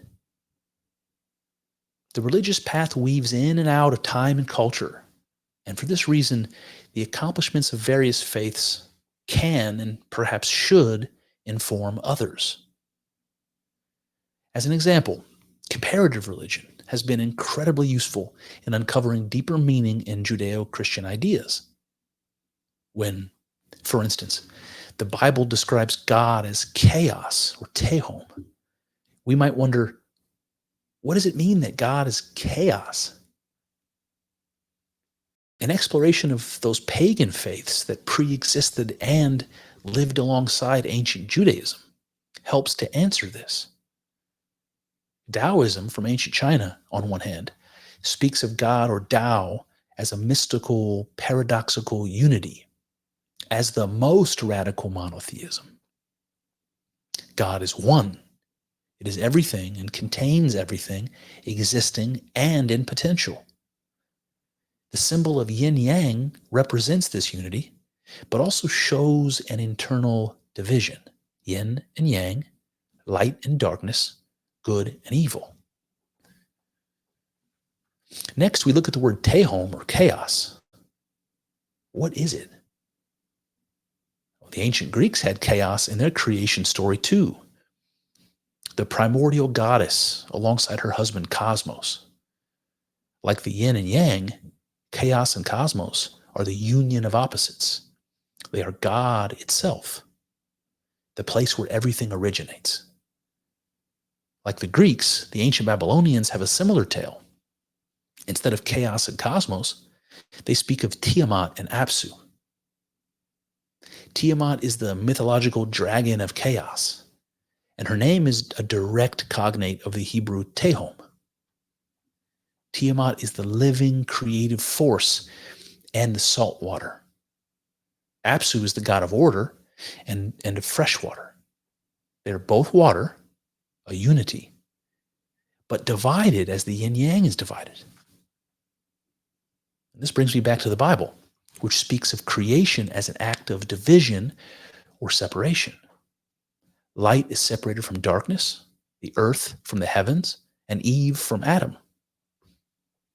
Why this should be is not obvious in the scriptures, but becomes obvious in light of the revelations of other faith traditions. You see, many ancient religions speak of this separation of opposites symbolically as the cause of creation. Tiamat is separated from union with her husband Apsu. The heavens are pushed up and away from its union with the earth. Yin is separated from yang. And in each of these stories, it is the separation of original unity which brings being out of nothingness. And now we see what it means for God to be chaos. And we understand why the Bible describes creation as a process of separation. Another way of looking at this appeals to Judeo-Christian monotheism. If God is one and not many, and if only God existed before creation, then God is all there is. The substance out of which God created could be nothing other than God itself. Oneness. It is exactly this Hindu oneness that Friar Rose goes to pains to condemn as sacrilege. A strange thing for a monotheist, I'd say. But if we accept this ultimate oneness from God, through God, if we go with the idea that nothing exists outside of God, then suddenly biblical law and the words and deeds of Jesus come into starker focus. When, for instance, God demands that human beings shouldn't kill or steal or commit adultery, we might ask, why? We might bring up old Thomas Hobbes and banter on about might makes right. We might caveat something like HBO's Dexter and ask, what if we kill or steal just from the evil people or from the unbelievers? And yet we all know there's no wiggle room here. No divine gray area. What if we put our unity goggles on for just a second? What if we review the 10 Commandments like a Hindu might? What happens? If I believe in my heart that God is all things, suddenly I see the commandments in black and white. Thou shalt not kill? Why? Because it is God you are killing. It is yourself you are killing. Thou shalt not steal? Why? Same answer. Adultery? Same answer. Now pivot to the peculiar behavior of Jesus, which seemed even to his own apostles unbefitting of his position as a prophet, let alone as God himself. Jesus washed the feet of his disciples, He humbled himself before them and took on the role of a servant. Why? Because Jesus' actions weren't done to those beneath him. They were done to God. What about when Jesus appealed to us to turn the other cheek? Why should we let a wrong go unavenged? Because you'd have your vengeance upon yourself, so to speak, and upon God. And lastly, what about the sacrifice of Jesus upon the cross? What does that mean? Is it, as most Christians would have it, a sacrifice of God to man? Or is there perhaps something more when we look through our unity goggles? A Hindu at the crucifixion might have said, it is God sacrificing himself to himself. He'd call it self-sacrifice. Does this reframing make a distinction in your mind? Does it mean something different if Jesus saw himself, and therefore God, in each and every human being? His own people who condemned him, the Romans who beat him, the criminals who hung by his side, and the audience, both those cheering and those sobbing? Well, does it? I'll leave that for you to decide. This brings us to the religion of the future. Ecumenical or not, what will it be, do you think? Friar Rose fears that this religion will be falsely Christian. He fears it will be the great wolf in sheep's clothing, the religion of Antichrist. But he also admits readily that Christianity suffers from the lack of something fundamental, something it once had but is losing. He used the words dry, without salt, over-rational, merely external, and without power. It seems to me the very spiritual experience he criticized people for seeking outside of the church is exactly what Christianity is losing. If spiritual experience cannot be sought outside of the church for fear of demons, and is diluted or missing within it, what are we to do? Might the religion of the future not yet be Orthodoxy after all? I think this a distinct possibility.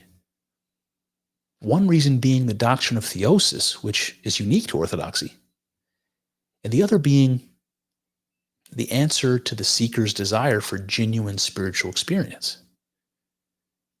If it's spiritual experience people crave, and Orthodoxy has the genuine article to offer, then let's have it. Listen, I know that spiritual experience is real. And while I disagree with Friar Rose that these experiences are demonic or false, I am hopeful that they can lead the seeker to ever higher unity with God. This is, after all, what Christianity promises. We follow the law of God and give our hearts to him. We discipline ourselves and learn to be Christ-like. We communicate with God through prayer and longing. And then, one day, by his grace, we become one with God. That is what Orthodoxy offers above all else. Theosis, divinization, chrismation, atonement. Theosis means to become God. Jesus said, I and my Father are one. But he also said, ye are gods. What does this mean? Is it so contrary to Vedanta's claim that all is God? That we are all God? What if union with God is not some kind of participation mystique and is not so abstract as to be one merely through the church? What if unity with God is our birthright, as the Hindu suggests, and is more fundamental than participating in God's energies? Would that make you feel differently about God and your place in the cosmos? Would it change the promise of Christianity? would it bring to life again the meaning of the sacraments and the reality of Christian spiritual experience? What say you? Well, there you have it. That's one avenue